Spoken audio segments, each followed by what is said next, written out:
আমরা 2026 সালে এসে ট্যুরিস্ট ভিসা পেয়েছি, যেটা বহুল প্রত্যাশিত। 24-এর পর অনেকেই পাচ্ছিল না, সেটা পেলাম। এখন আপনার ট্যুর প্ল্যান করবেন, আপনি বুঝতে পারছেন না, ভিসা আবেদন করার আগেই প্ল্যানটা করতে চাচ্ছেন যে কোন পথে আপনার ট্যুরিস্ট ভিসার আবেদন করলে, কোন রোড দিলে আপনার মানে ওই জায়গায় যে ট্যুরিস্ট স্পটগুলো আছে আপনার জন্য সুবিধা হবে।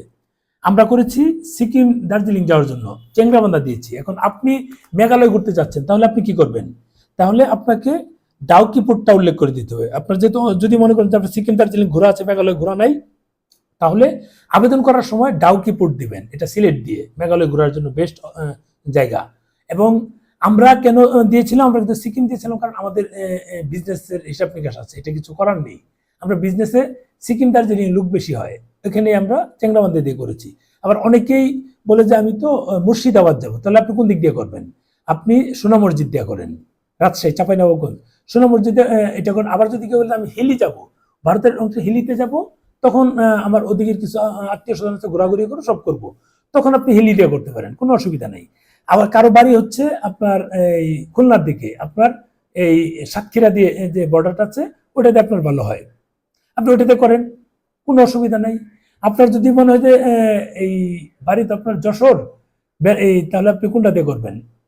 নর্মালি বেনাপোল করেন। কিন্তু আমার সাজেশন হচ্ছে আপনি ওটা তো এমনিতেই পাবেন, বেনাপোল, গেদে, আগরতলা, বিমান, এটা তো এমনিতেই পাবেন, ট্রেন এগুলো এমনিই পাবেন। কিন্তু আপনি যদি টেকনিক্যালি একটা পোর্ট বাড়িয়ে নেন, ধরেন আপনার ডাউকি যাবেন, যাদের বাড়ি যশোর তাদেরকে বলবো কলকাতা থেকে ট্রেনে করে আপনি শিলিগুড়ি চলে যান সিকিম দার্জিলিং যাওয়ার জন্য, তারা চেংরাবান্ধা দরকার নাই।